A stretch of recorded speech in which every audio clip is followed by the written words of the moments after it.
안녕하세요 여러분, 굿윌의 정국체육입니다.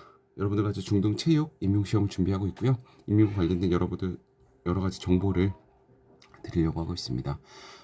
이거모로 시험장에 가지마오 시리즈를 지금 연재하고 있는데요. 46번째 시간입니다. 먼저 1번 문제 한번 보겠습니다. 2018학년도 B형 13번 문제인데요.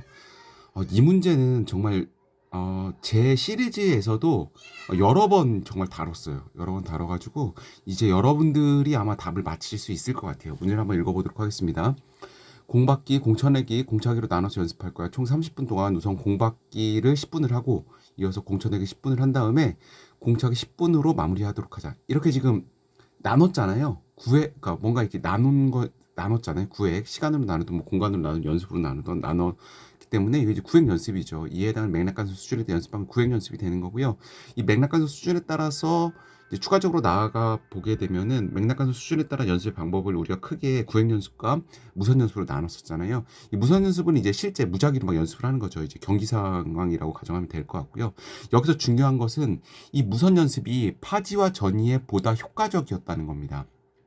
이거를 추가로 여러분 꼭 알고 계시고요. 연습 단계에서는 구획 연습이 수행력이 퍼포먼스가 좋았지만 파지와 전이 단계에서는 무선 연습의 수행력이 훨씬 좋았다는 거. 그리고 이것을 이렇게 일어난 것이 맥락간섭 효과, 맥락간섭 수준에 따라서 나눠지게 된 거고 이 영향 때문이라는 거 이거 꼭 알고 계셔야 됩니다.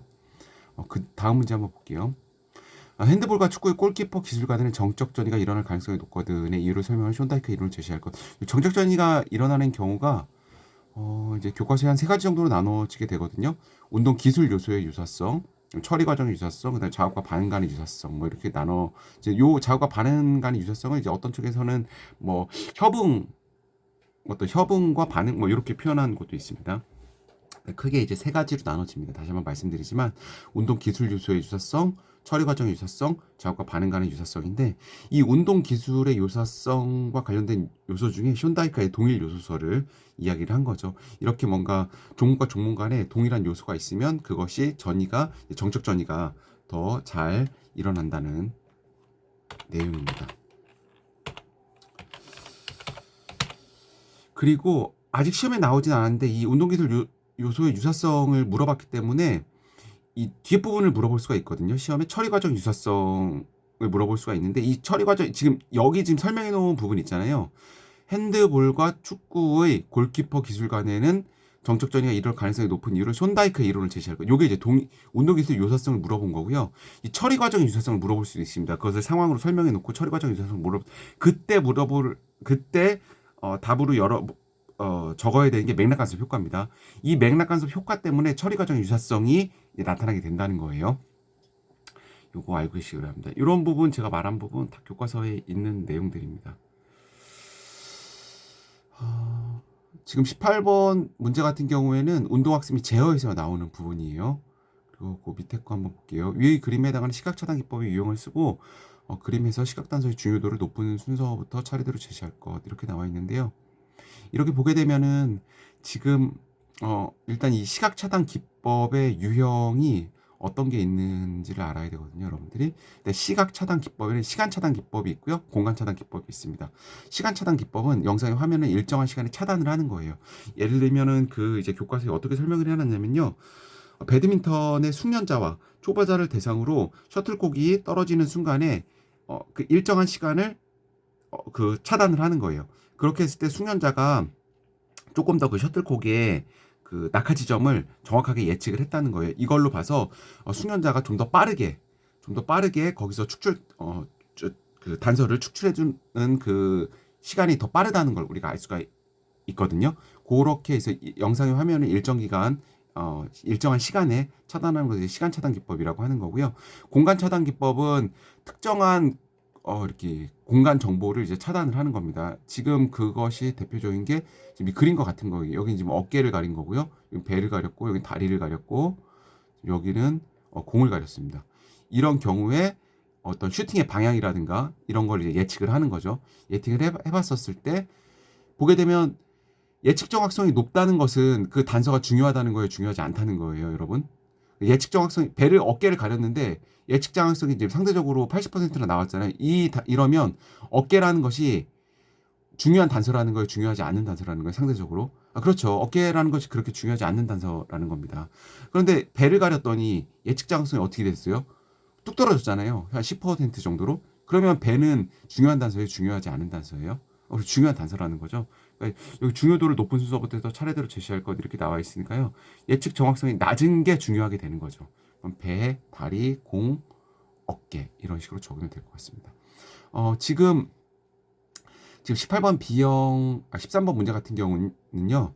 이것이 운동학습 및 제어에서 나왔고 운동학습 제어의 교과서를 잘 읽어보면은 풀 수 있는 문제입니다. 풀 수 있는 문제고 약간 요 밑에 문제 있죠. 시각차단 기법의 유형과 이 부분은 운동학습 및 제어에서 이제 뒤에 부분에 나오는 문제인데 이 부분은 좀 약간 학문적인 걸 물어봤던 부분 같고요.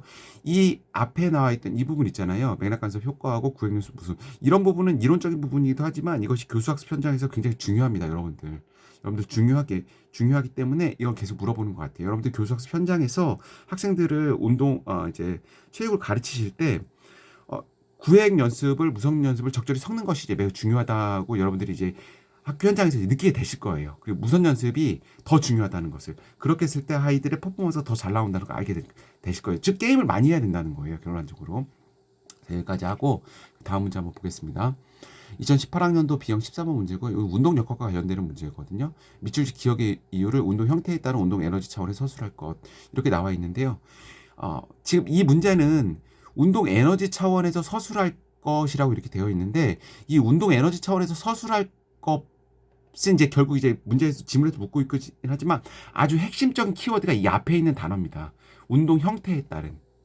우리가 이미 제가 지난 시간에 다뤘지만 지난 시간에 다른 영상 중에 우리가 운동 형태를 세 가지로 나눌 수 있었잖아요. 어떤 게 있었죠? 병진 운동, 회전 운동, 복합 운동이 있다고 말씀을 드렸어요. 그때 휠체어가 나왔었잖아요. 휠체어가. 병진 운동은 그 안에 이제 직선 운동과 곡선 운동이 있는 거고 직선 운동과 곡선 운동을 나누는 기준이 되는 것은 그 질량 중심점, 무게 중심점을 힘이 지나느냐 지나지 않느냐에 따라서 직선 운동과 곡선 운동으로 나눠지게 된다는 거였고요. 그 다음에 회전 운동 그리고 복합 운동 이렇게 나누게 되고 복합 운동은 병진 운동과 회전 운동이 같이 일어나는 경우를 의미를 하는 거죠. 여기서 지금 문제가 운동 형태에 따른 운동 에너지 차원에서 서술할 것이라고 그랬잖아요. 그럼 철수공의 궤적은 여기서는 지금 직선 운동만 일어나고 있죠. 직선 운동만 직선의 요 공의 회전이 지금 볼게요. 여기 지금 회전이 표시가 됐네요. 여기 화살표 보면 회전 운동이 표시가 됐잖아요. 여긴 지금 병진 운동만 하고 있는 거고요. 여기는 병진 운동 중에서 곡선 운동을 하고 있는 거고, 그러니까 이거 여튼 이 곡선 운동을 하고 있다고 하더라도 이게 지금 병진 운동이죠. 여기 지금 병진 운동만 하고 있는 거고, 여기는 병진 운동과 회전 운동이 같이 일어나고 있는 거잖아요. 이게 지금 곡선 운동이 되는 거고요. 곡선 운동이지만 병진 운동이 되는 거고, 여기 지금 회전 운동이 일어나고 있잖아요. 즉 복합 운동을 일어나고 있는 거죠. 따라서 이제 에너지 차원을 서술하면 여기서는 병진 운동, 직선 운동의 에너지만 지금 작용하고 있는 거고요. 여기서는 병진 운동의 에너지, 그러니까 곡선 운동의 에너지와 회전 운동의 에너지가 같이 작용하고 있기 때문에 그런 거죠. 그리고 여기 지금 에너지가 나왔는데 에너지는 여러분들 스칼라 양입니다. 스칼라 양이기 때문에 방향성이 없는 거예요. 방향성이 없기 때문에 일반적인 사칙 연산이 가능합니다. 즉 더하기 빼기 가능하다는 이야기예요. 그러니까 그렇기 때문에 여기 에너지가 더해지는 거죠. 그 밑에 문제가 바로 이제 연결해서 나오는 거예요. 이런 것이 묻는 게 그 취재자들이 문제를 저는 굉장히 고민을 많이 한 것 같아요. 그리고 아주 정말 그 교수님들이 출제를 하셨기 때문에 정말 문제를 볼 때마다 너무 좋다 이런 생각을 제가 뭐 판단을 하기는 좀 약간 어불성설이지만 하여튼 너무 좋다 감탄을 느끼는 경우가 많이 있습니다. 그래서 여러분들이 이제 당연히 이 역학 이제 물리학에서는 벡터와 스칼라 양을 구분하는 게 매우 중요하죠. 왜냐하면 그거에 따라서 기본적으로 개념이 달라지기 때문입니다. 근데 에너지는 기본적으로 스칼라 양이고요. 일반적인 사진 영상이 가능합니다. 그리고 이 스칼라와 벡터를 나누는 가장 큰 기준은 방향성의 유무에 있습니다. 그래서 여기 보게 되면 제가 이제 제 게시판에 올려놨는데요. 한번 꼭 확인해 보시기 바라요. 방향성의 유무에 따라서 크기만 있으면 이제 스칼라 양이 되는 거고요. 크기와 방향이 같이 존재하게 되면 벡터가 되는 거죠. 그렇기 때문에 스칼라 양 같은 경우에는 일반적인 사진 영상이 적용이 되는 거고 벡터는 반드시 화살표로 표기를 해줘야 됩니다. 화살표로 이 힘이 어디로 작용하는지 방향성을 표시해 주기 때문에 화살표로 표기를 해줘야 돼요. 알고 계시고요. 그 다음에 밑줄진 니은을 보고 디귿에 해당하는 해부학적 용어를 제시할 것 요거 있는데요. 이게 지금 회내죠. 회내 같거든요. 회내 같거든요. 그림이 좀 작아서 회내, 회외 이렇게 나와 있는데 이거 배드민턴 동작에서도 많이 나오는 동작이잖아요. 배드민턴, 테니스 이런 동작에서 스매시 동작에서 우리가 일반적으로 과거에는 손목을 코킹이라고 해야 되나요? 코킹과 힌지가 있는데 코킹을 많이 이제 하라고 했었는데 그렇게 많이 가르쳤죠. 그렇죠. 그래서 준비 운동할 때도 우리가 이 손목으로서 이렇게 하는 거였는데 지금은 이제 대부분 그렇게 가르치지 않죠. 이 회내 운동, 회내 운동을 이제 적용해가지고 좀 더 강한 파워를 실을 수가 있는 거죠. 요 손목 그래야 손목 스냅도 쓰기가 더 적절하고 계속 이제 힘을 실을 수 있는 거죠. 이제 회내 회외 이 문제가 있고요. 이 회복학 용어는 이 밖에도 많이 있습니다. 뭐 굴곡과 신전, 그다음에 내전, 외전, 회내, 회외, 그다음에 뭐 저축 굴곡, 배축 굴곡 뭐 이런 것들이 있고 휘돌림, 회선, 회전 이런 것들이 있으니까 교과서를 통해서 꼭 확인해 보시기 바랍니다. 3번 2017학년도 A형 2번 문제인데요. 게임 수행력 평가 도구의 게임 참여 점수와 게임 수행 점수를 구하는 문제였어요. 그래서 저는 이제 공식을 적어보라고 이렇게 얘기를 했는데 이 게임 수행력 평가 도구는 체육 교수론에도 나오고 체육 측정 평가에도 나옵니다. 근데 두 개 공식이 조금 약간 다르긴 해요. 거기서. 근데 기본적으로 이제 체육 측정 평가에 있는 공식을 좀 여러분들 조금 더 이렇게 보시면 될 것 같고요. 그리고 제가 이 부분에 대한 문제도 여기 지금 정리를 해놨습니다. 게시판에 있는 문제. 그리고 이 게임 수행력 평가 도구와 관련해서는 그 GPAI라고 부르는데요. 이 GPAI 게임 수행력 요소가 있어요.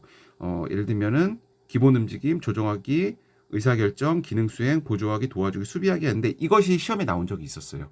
왜냐하면 우리가 교수학습 현장에서 무언가를 평가할 때 이 평가 요소 중에 일부분, 중요하다고 생각하는 일부분을 뽑아서 평가를 하라는 거죠.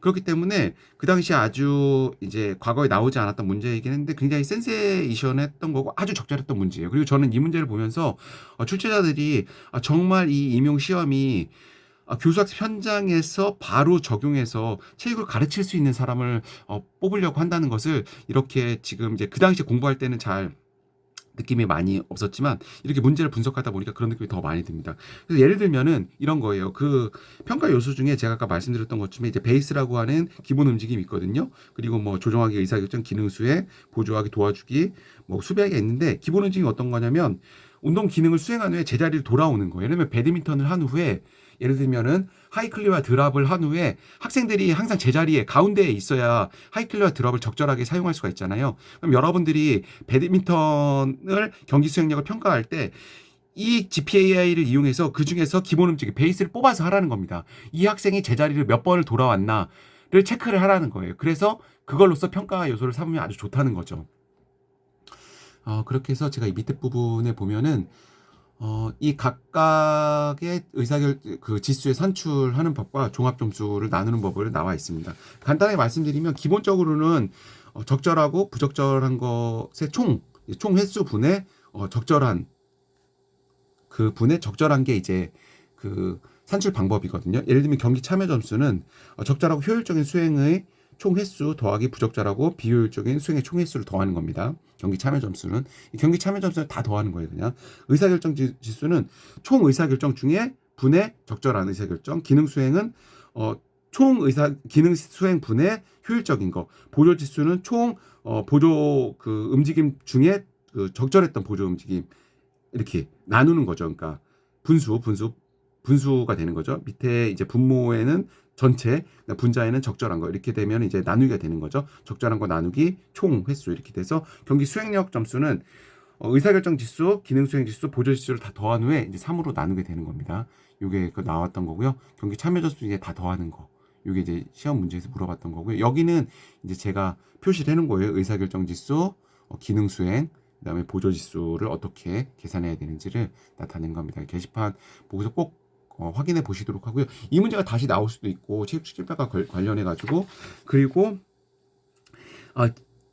그 GPI 경기 수행 요소 중에 과거에는 이게 표로 나왔습니다. 표로 나와서 그 평가 요소 중에 어떤 게 거기에 들어가냐 이제 명칭을 묻는 게 나왔거든요. 예를 들면 뭐 공을 가지고 있을 때 어떻게 해야 하는가에 대한 적절한 선택하기 이러면 이제 의사결정을 적는 거였는데 이것은 상황을 물어볼 수가 있어요. 상황을 물어보는 것 중에 가장 적절하게 제가 말한 이런 것들이에요.